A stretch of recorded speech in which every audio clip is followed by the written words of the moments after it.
우리가 지난 시간에 다루었던 말씀의 내용은 예수님께서 제자를 데리고 갈릴리를 거쳐서 그 익숙한 곳 가버나움으로 가셨을 때 제자들이 누가 더 크냐 하는 논쟁을 길가에서 하던 것을 아신 주님이 물으셨어요. 그러면서 하나님의 나라에서 큰 자가 어떠한 자냐? 하나님 나라의 큰 자는 섬김을 받는 자가 아니라 도리어 섬기는 자가 크다. 이런 말씀을 예수님이 제자들에게 알려주셨죠. 예수님을 따라가면서 예수님의 이름을 자신들만이 사용할 수 있겠다라는 생각을 가졌던 이 요한 그리고 제자들이 예수님에게 물었어요. 우리가 아닌 다른 사람이 예수님의 이름을 빙자해서 권능을 행하고 귀신을 쫓아내는 데를 봐서 제가 그 사람에게 그렇게 하지 말라고 금했습니다. 라고 예수님께 말씀을 드리게 되죠. 이것은 잘못된 특권의식에 젖어 있었던 제자들의 생각이었습니다. 그래서 예수님은 나를 반대하지 않는 자는 곧 나를 위하는 자다. 이런 말씀을 하시면서 누구든지 그렇게 하는 것에 대해서 금하지 말라라는 말씀을 예수님이 하시죠. 그리고 저도 중요한 교훈을 하나 더 해주셨어요. 어린아이 한 사람을 실족하게 한다면 차라리 연자맷돌을 메고 바다에 빠지는 것이 낫다. 그래서 실족하게 하는 일, 아무리 작은 사람, 아무리 힘이 없는 사람, 아무리 사회적인 지위가 낮은 사람이라 하더라도 내가 그 사람으로 하여금 그 사람에게 믿음이 떨어지도록 실족하게 하도록 하는 일은 절대로 해서 안 된다. 예수님 이런 말씀하셨습니다. 권력이 있고 힘이 있고 뭔가 도움이 될 만한 사람에게는 온갖 좋은 말을 아첨을 하면서도 내게 별로 도움이 되지 않는다라고 생각되는 사람에 대해서는 말을 쉽게 함부로 하는 그런 일들에 대해서 예수님은 엄히 경계하시는 말씀을 주신 것이죠. 오늘 우리가 우리 가정의 달을 또 맞아서 이런저런 또 교훈들을 나누게 되는데 어린아이들에게도 마찬가지죠. 부모이기 때문에 함부로 말한 일에 대해서는 항상 조심해서 실족하는 일이 없도록 해야 된다는 것을 우리가 생각해 보게 됩니다. 그뿐만 아니라 자기 자신과 관계에서도 자기 자신 스스로도 실족하게 되는 죄에 대해서는 엄숙히 경계해야만 된다. 차라리 눈이 빠지고 혹은 손이 없이 발이 없이 하나님 나라에 들어가는 것이 그것을 가지고 지옥불에 들어가는 것보다 더 낫지 않느냐. 이렇게 상당히 예수님께서 화장법을 사용하셔서까지 말씀하시면서 죄로 인하여 실족하게 되는 일들 이것도 늘 조심하면서 살아야 된다. 이런 중요한 교훈들을 덧붙여 주셨습니다.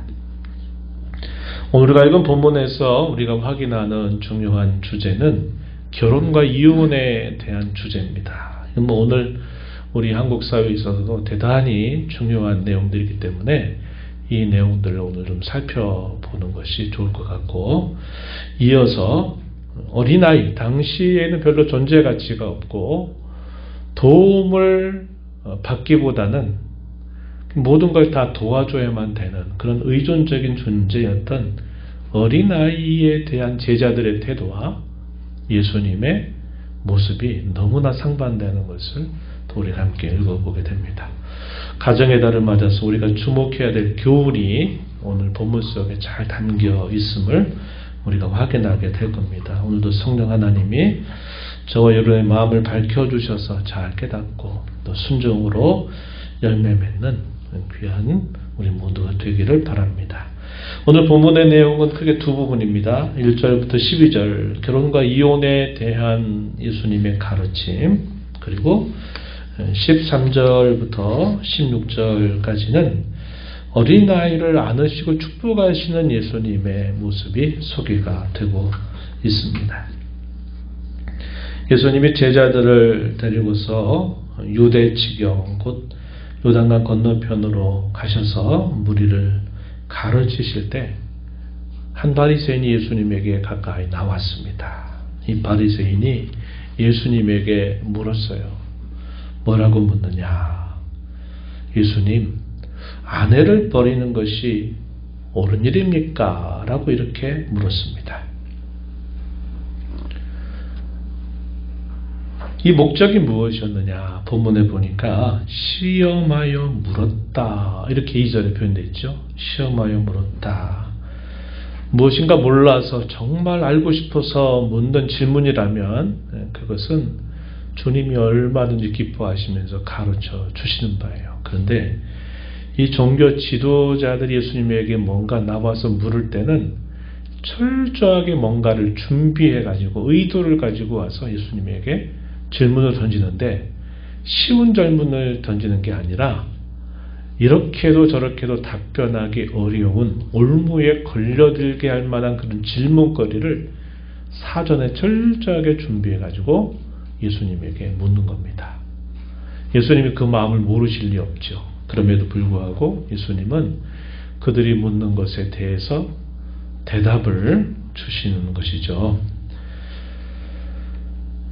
우리가 마찬가지입니다. 우리도 마찬가지죠. 뭔가를 몰라서 묻는 질문은 얼마든지 해도 되지만 뭔가 시험할 뜻을 두고 이렇게 묻는 것은 조심해야 되겠다는 것들을 우리가 생각해야 되겠습니다.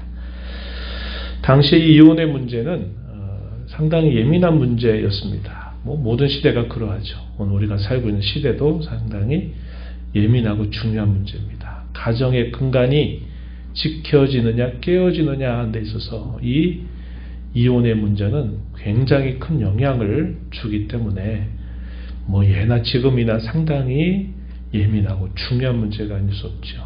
당시에도 이 문제가 상당히 예민한 문제였습니다. 이혼에 관한 당시의 율법 교사들의 가르침은 크게 두 가지 정도로 나누어져 있었어요. 예수님 당시에 이 율법의 대표적인 스승이 두 사람이 있었습니다. 그래서 이 두 사람을 중심으로 해서 율법을 해석하는 분위기가 만들어져요. 힐렐이라고 하는 힐렐 학파에 속해 있는 사람들이 또 있고 또 한편으로는 샤마이라고 하는 학파 사람들이 있었다 그래요. 근데 이 율법에 대한 해석이 어떤 것들은 일치되지만 어떤 것들은 서로 갈라집니다. 이혼 문제에 관해서는 서로 다른 입장을 취하고 있었다 하는 것입니다. 그래서 이 문제를 묻는 겁니다. 예수님은 뭐라고 대답하시는가 보자. 이런 식의 질문을 던진 것입니다. 당시에 힐렐학파 사람들은 어떻게 주장을 했냐면 이혼하는 것들을 비교적 좀 넓게 생각했습니다. 이혼에 대해서 허용하는 폭이 상당히 넓었어요. 이런 면들이 있었고 반면에 이 샤마이 학파 같은 경우에는 이혼을 할 수 있는 경우는 간음이나 음행 외에는 이혼하지 않아야 된다. 이렇게 말했죠. 어디가 보수적이겠어요? 후자가 보수적이겠죠.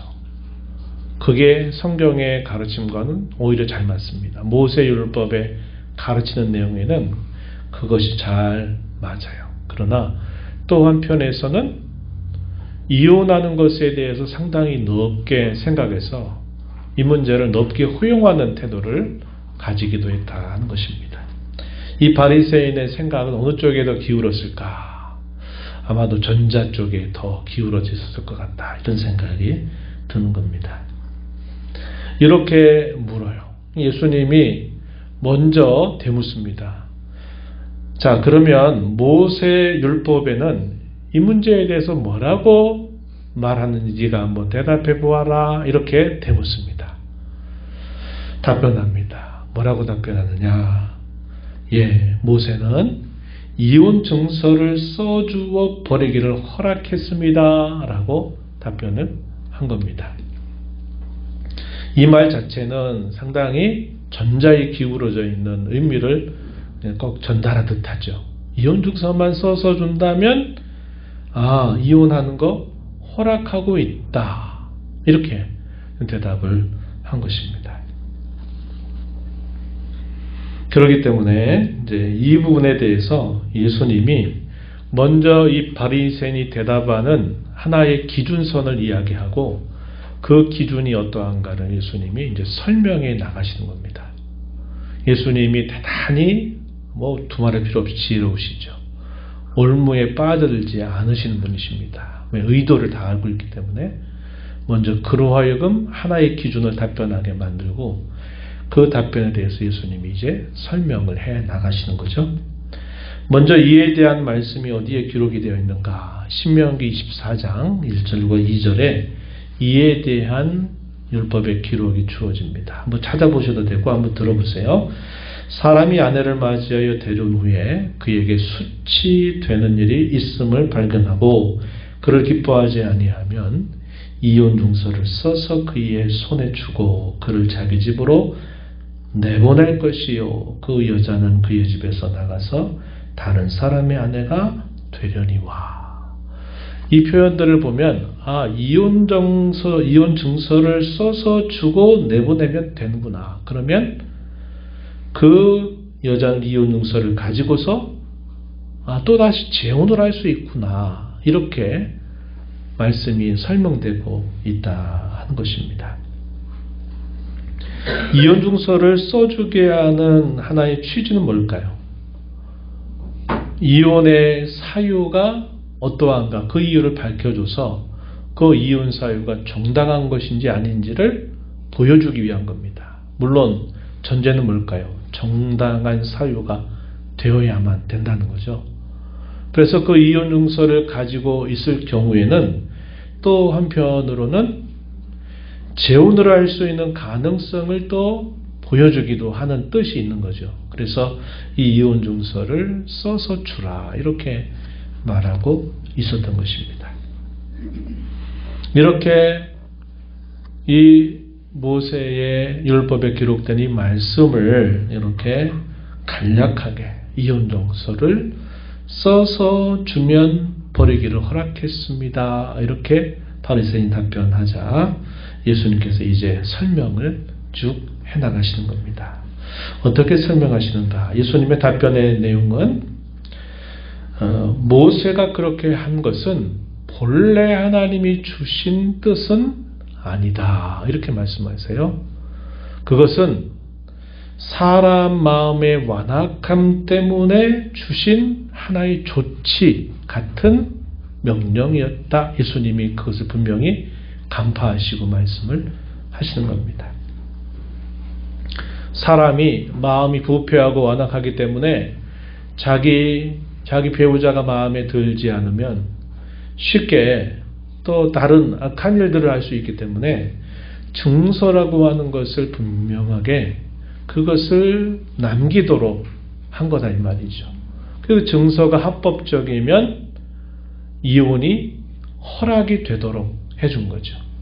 사람의 부패함을 제어하기 위한 하나의 조치와 같은 그런 명령이었다. 예수님이 그렇게 말씀하시는 겁니다. 한번 내용을 볼까요? 5절에 예수께서 그들에게 이르시되 너희 마음이 완악함으로 말미암아 이 명령을 기록하였거니와. 이 말은 그들 마음의 완악함 때문에 그 완악함을 제어하기 위한 하나의 조치 정도의 명령으로 주신 것이다. 그렇게 이야기를 해주시고, 그렇다면 본래 하나님의 뜻이 뭐냐 하는 말씀을 6절에서부터 9절까지 쭉 설명해 줍니다. 또 6절 다시 한번 보세요.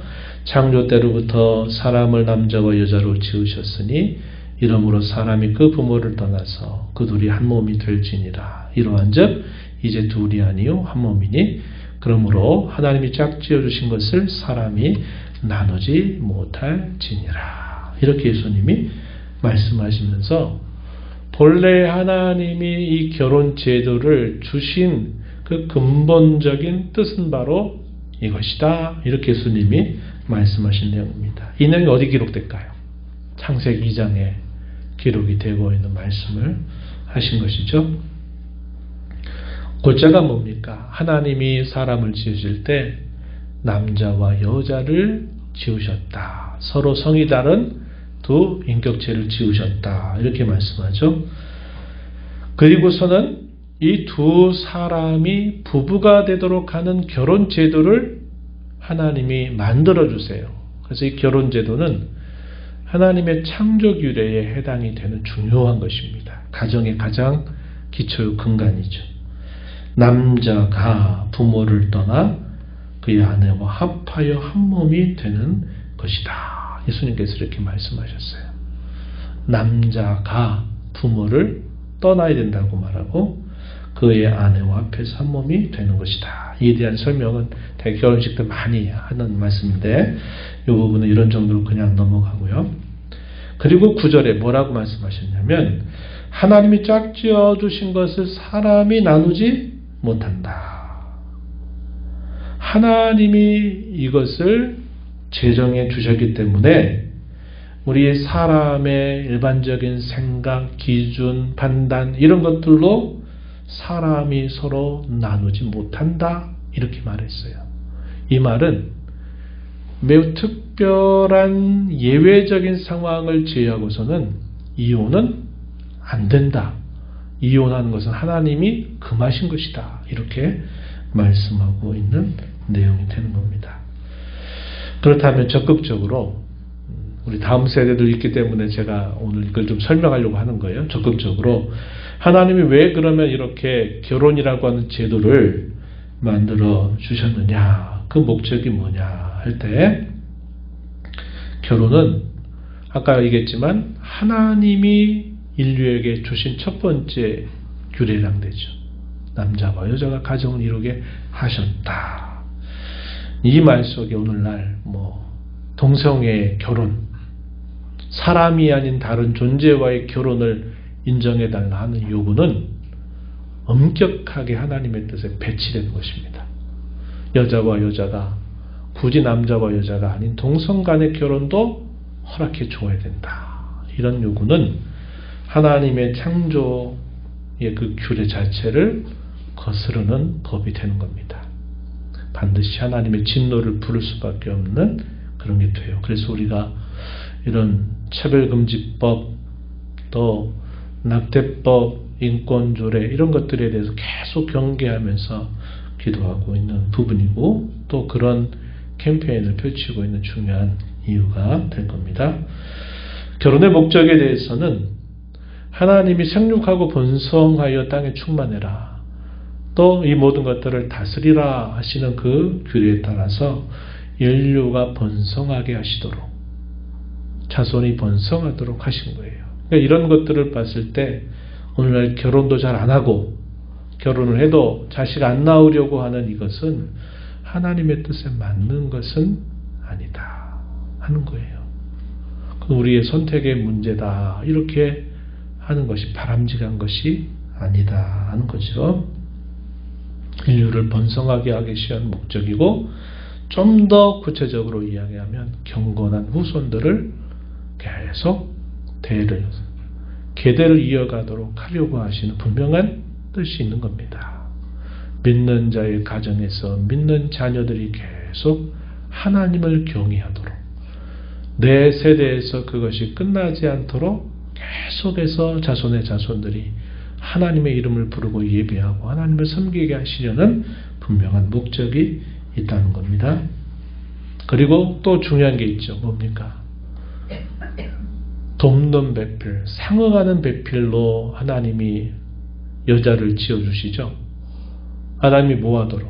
하나님이 아담에게 주신 그 사명, 문화창조의 사명이라고도 이야기하고 또 다르게는 하나님 나라 건설의 사명이라 이렇게 얘기할 수 있는데 그 사명을 함께 감당하도록 소명을 함께 이루도록 하나님이 이 가정이라고 하는 제도를 만들어 주셨다는 거예요. 그래서 믿는 자가 서로 가정을 이룰 때 에베소서에도 보게 되면 거룩하고 흠이 없게 하시려고 하는 분명한 뜻이 있음을 우리에게 보여주고 또 하나님의 뜻을 함께 힘을 합주어서 이뤄가게 하시려는 그런 분명한 목적이 있다는 겁니다. 소극적으로는 또 이런 뜻도 있어요. 성적인 문란과 타락에 빠져들지 않도록 하기 위하여 하나님이 결혼이라고 하는 제도를 만들어 주셨습니다. 성경을 한번 찾아볼게요. 한번 봅시다. 보시면 고린도서 7장 2절과 3절 말씀을 보면은 이 결혼의 목적 가운데 소극적인 목적이 하나 있어요. 고린도서 7장을 좀 펴놓으세요. 거기가 이 결혼에 대한 여러 가지 규례들을 말씀해 주고 있기 때문에 한번 이렇게 책갈피하고 한번 보세요. 고린도서 7장 2절 3절 말씀. 자, 우리 함께 읽어볼까요? 음행을 피하기 위하여 남자마다 자기 아내를 두고 여자마다 자기 남편을 두라. 남편은 그 아내에 대한 의무를 다하고 아내도 그 남편에게 그렇게 할지라. 2절에 뭐라고 말합니까? 음행을 피하기 위하여. 결혼이라고 하는 것은 이 성적인 문란과 타락을 막기 위해서 합법적으로 이러한 성적인 관계를 부부라고 하는 관계 안에서 합법적으로 하도록 주신 것이다. 이렇게 분명히 이야기를 해주죠. 우리가 요즘에 잠언서 말씀을 읽고 있습니다. 잠언서 5장, 우리가 읽은 말씀이지만 잠언서 5장 15절부터 19절 말씀에 약간 비유적으로 설명했는데 그 뜻이 잘 전달되도록 설명해주는 말씀이 주어져요. 잠언서 5장 15절 이하로부터 19절 한번 찾아보셔도 되고 제가 읽어드릴 테니까 한번 잘 들어보세요. 너는 내 우물에서 물을 마시며 내 샘에서 흐르는 물을 마시라. 이게 무슨 말인가 싶죠. 그런데 이제 앞에 쭉 이어지는 말씀을 쭉 보게 되면 이게 뭐구나 하는 걸 좀 감을 잡을 수 있어요. 계속 들어보세요. 16절 어찌하여 내 샘물을 집 밖으로 넘치게 하며 내 도량물을 거리로 흘러가게 하느냐. 그 물이 내게만 있게 하고 타인과 더불어 그것을 나누지 말라. 이것도 알쏭달쏭해요. 그 다음 절 18절에 내 샘으로 복되게 하라. 내가 젊어서 취한 아내를 즐거워하라. 이게 무슨 뜻인가 이제 그 밝혀지고 있는 부분이죠. 그는 사랑스러운 암사슴 같고 아름다운 나무로 같으니 너는 그의 품을 항상 촉하게 여기며 그의 사랑을 항상 연모하라. 하나님이 합법적인 관계로 맺어주신 이 부부관계를 떠나서 이런 성적인 관계를 갖는 것에 대해서 엄숙하게 금하고 있다는 겁니다. 그래서 이 타락하고 문란한 시대 속에서 하나님이 결혼이라고 하는 제도를 주신 것은 그런 문제에 대해서 세상을 번떠 살지 말고 남편과 아내 안에서 그렇게 하도록 하나님이 하신 것이다. 이것을 우리에게 밝혀주고 있는 것입니다. 이렇게 예수님이 쭉 답변을 이렇게 하시게 된 거예요. 창세기는 말씀하면서 모세를 통해 주신 그 율법이 항구적이고 늘 그럴 줄만 알고 생각했었던 이 제자들도 깜짝 놀란 겁니다. 깜짝 놀랐어요. 예수님은 분명히 구분하셨어요. 모세를 통해서 이혼종서를 써서 그걸 주면 이혼할 수 있다고 하는 것은 사람 마음의 완악함 때문에 주신 조치와 같은 명령이지 그게 본래 하나님의 뜻은 아니다. 본래 하나님의 뜻은 남자와 여자로 만드시고 남자가 부모를 떠나서 그 여자와 합하여 한 몸이 되고 하나님이 짝지어 주신 그 관계를 사람이 그것을 끊어낼 수 없도록 하셨다. 이렇게 말한 겁니다. 당시에 아까 얘기했지만 한학파, 힐랄 학파에 있는 사람들은 이혼증서만 써가지고 적당한 명분만 붙이면 이혼해도 된다. 이것은 모세율법에서 분명히 허락하고 있는 것이다 라고 생각하고서는 그런 거에 대해서 뭔가 철저하고 신중하고 조심한 이런 태도를 갖는 게 아니라 상당히 넓게 어떻게든지 이혼증서라고 하는 것만 딱 꾸며가지고 그것만 딱 주면 그 사람도 또 결혼할 수 있으니까 나는 이 사람 버리고 다른 사람과 또 장가 갈 수 있고 하니까 괜찮다 이런 식의 생각을 한 거죠. 또 당시 유대인들의 가르침은 뭐냐면 남자만 그렇게 할 수 있게 한 겁니다. 여자는 그렇게 못하고 남자가 그렇게 할 수 있다는 식으로 가르친 거예요. 이 주도권이 누구에게냐면 남편에게 있어요. 근데 예수님의 말씀은 그게 아니에요. 남자도 그럴 수 있지만 여자도 그럴 수 있다고 이제 설명하시는 내용 뒤에 주어지게 된다는 겁니다. 그러니 제자들이 이런 말씀을 듣고서는 이게 무슨 말씀이지? 좀 적지 않은 충격을 받았을 것이라는 겁니다.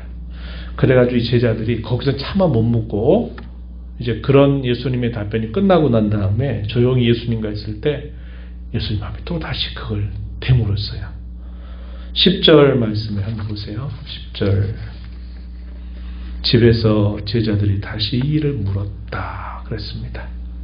그러자 예수님이 이 마가복음에만 기록되고 있는 말씀을 덧붙여줘요. 다른 복음서, 예를 들면 마태복음 19장 1절부터 12절에도 이에 대한 병행 구절이 소개가 되어 있지만 마가복음에만 기록되고 있는 내용이 여기 11절, 12절이에요. 한번 읽어볼까요? 이르시되 다음부터 읽어보겠습니다.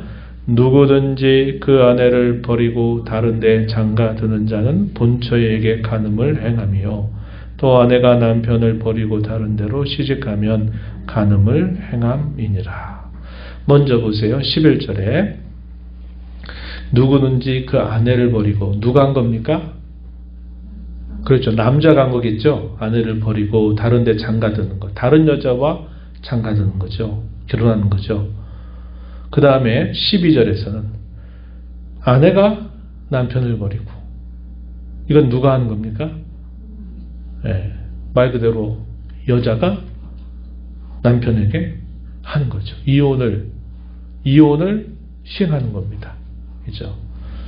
아까 말씀드렸듯이 유대 교사들의 해석은 남자들에게 주도권을 줬단 말이죠. 그러나 예수님은 양편이 다 그럴 수 있다는 거예요. 적합한 합법적인 이유만 된다면 그럴 수 있는데 여기서 말씀하시는 내용은 뭐냐면 합법적이지 않은 걸 말하는 겁니다. 한번 다시 보세요. 11절에 누구든지 어떤 남자이든지 말입니다. 어떤 남편이든지 그 아내를 버리고 다른 데 장가 드는 자는 본처에게 간음을 행하며 이 버렸다라는 말은 이혼했다라고 하는 말입니다.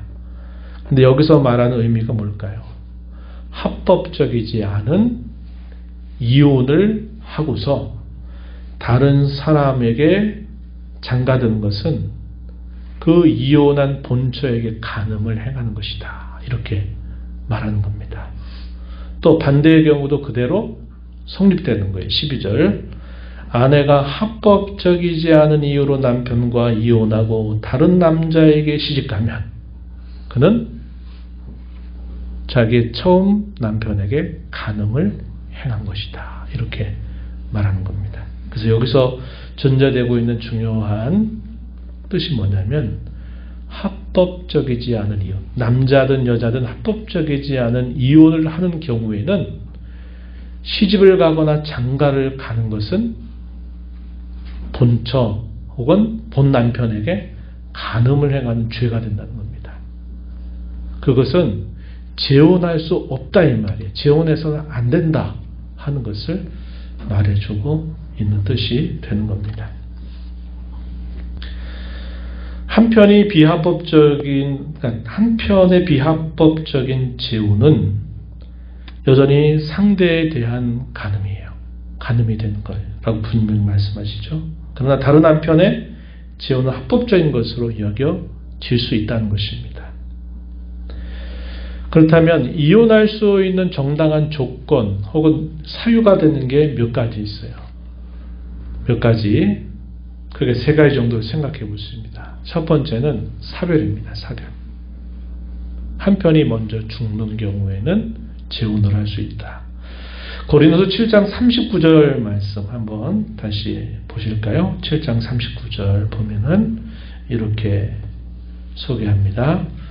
아내는 그 남편이 살아있는 동안에 매여 있다가 남편이 죽으면 자유로워 자기 뜻대로 시집갈 것이나 어떻게 해라? 주 안에서만 할 것이니라. 이렇게 말합니다. 반대의 경우도 성립이 되는 것입니다. 이 결혼관계는 살아있을 때의 관계라는 거죠.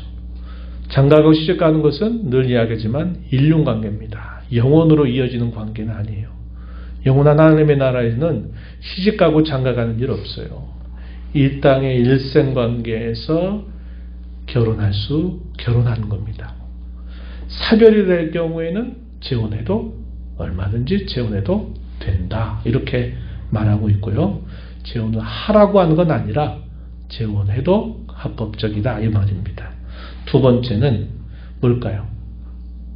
음행이에요.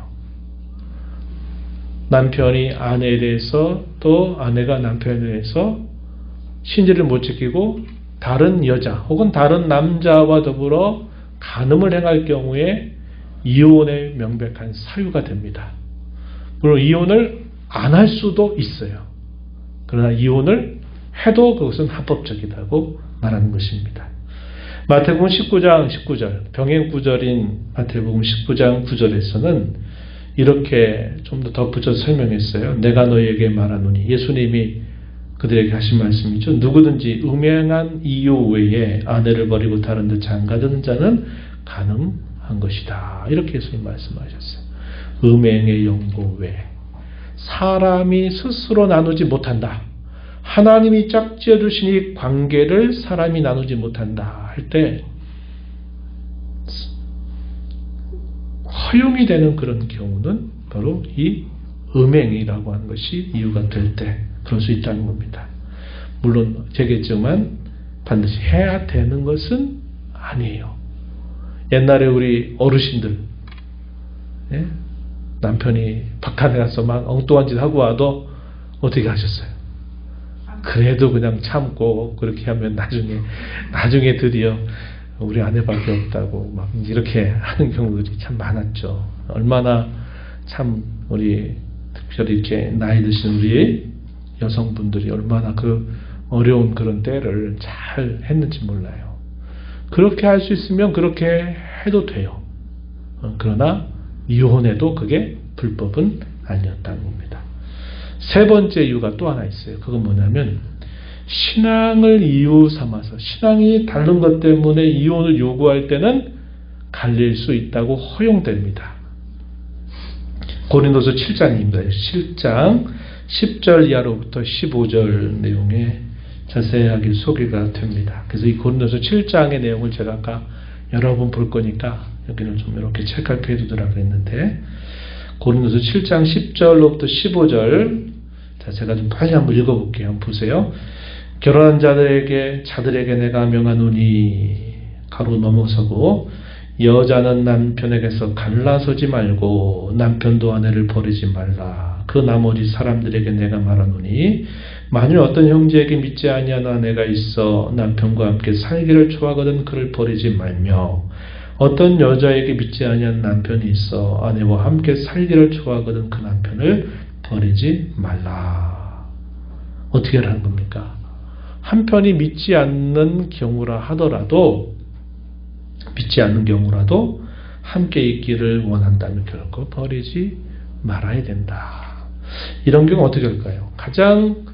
결혼에 대한 가장 첫 번째 주님의 뜻은 뭐냐면 믿는 사람 안에서 결혼하는 거예요. 근데 초대교회 때 복음을 전하고 지금도 마찬가지죠. 이미 결혼해서 함께 살고 있는데 뒤늦게 내가 하나님의 살아계심을 알고 믿는 신자가 됐어요. 그러면 다른 한편은 여전히 안 믿는 사람이잖아요. 그럼 신앙이 다르다고 그러면 난 당신은 신앙이 그만 갈라서 해서는 안 된다 이 말이에요. 그렇게 말합니다.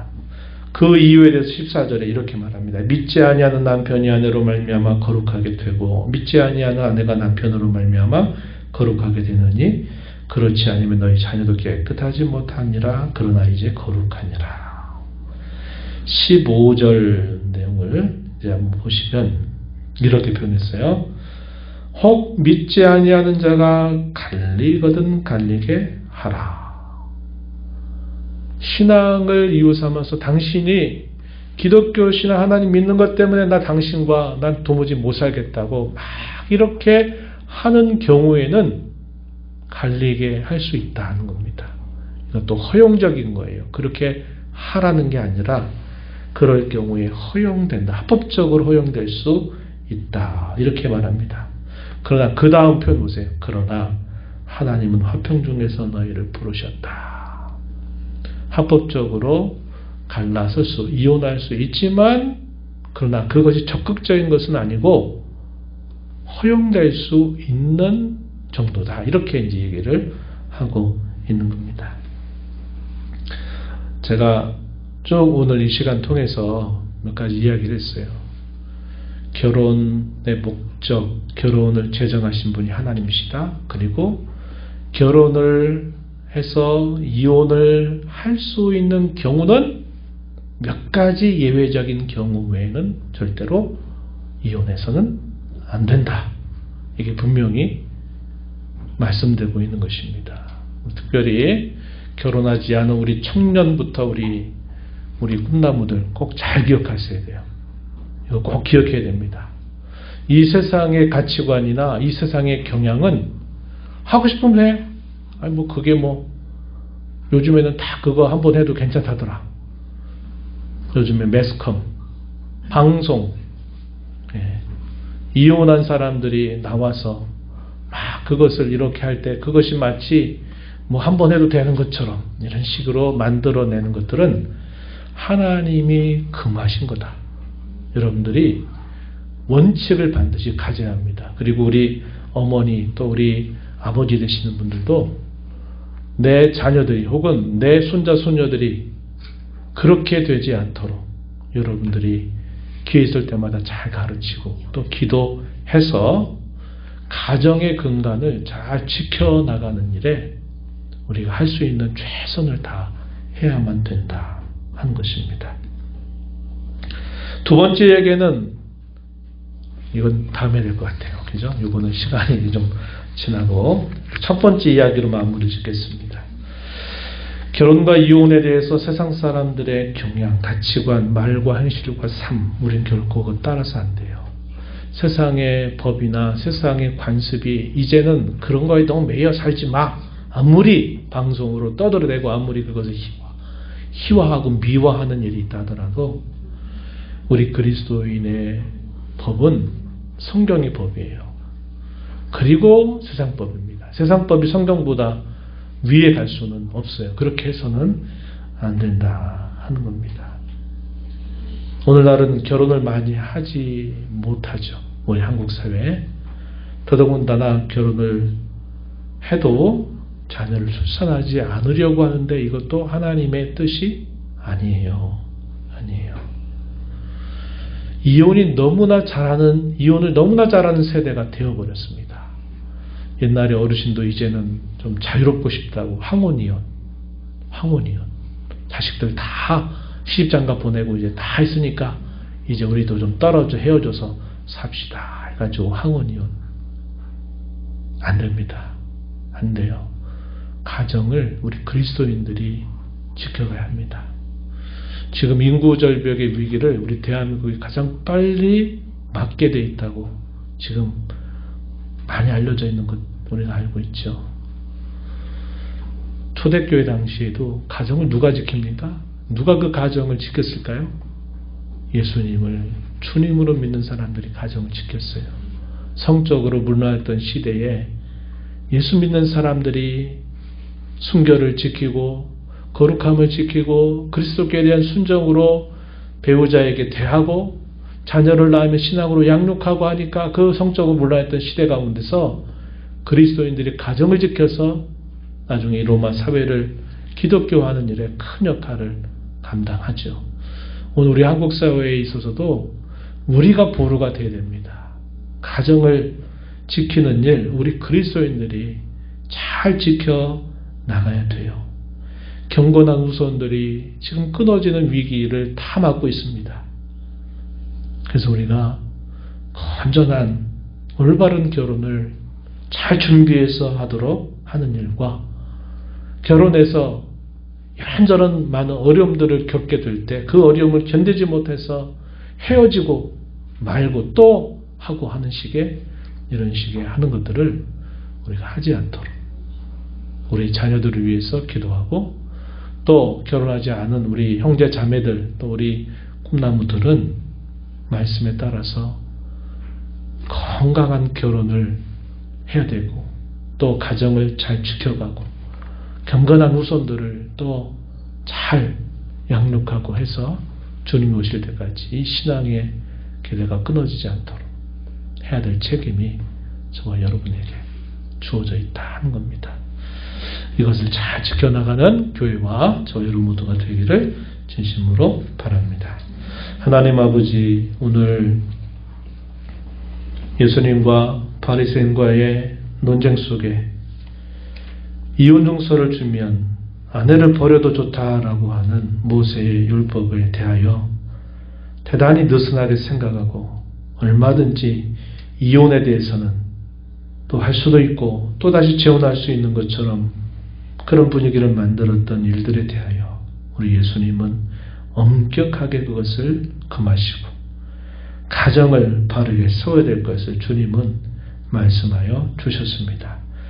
오늘 저희가 살고 있는 이 대한민국 사회에 여전히 그리스도인들이 많은 프로테지를 차지하고 있지만 오늘날 예수 믿는 가정도 너무 쉽게 준비 없이 결혼하고 또 너무 쉽게 안 맞다고 이혼해버리는 그런 시대가 됐고 결혼해도 자녀를 굳이 왜 낳으려고 하느냐고 하면서 이 가정에 후손들을 세워가는 일들을 별건 아닌 것처럼 얼마든지 우리가 마음대로 할 수 있는 것처럼 여기는 그런 시대를 살고 있습니다. 하나님, 인구절벽의 위기, 교회로서는 경건한 후손들이 끊어지는 이 위기 앞에 우리 예수 믿는 사람들이 주님을 경외하고 섬기듯 또 가정을 잘 지켜나가는 보로로서 역할들을 잘 감당해 나가도록 인도하시고 특별히 우리 형제자매들과 우리의 다음 꿈나무들이 건강한 결혼관을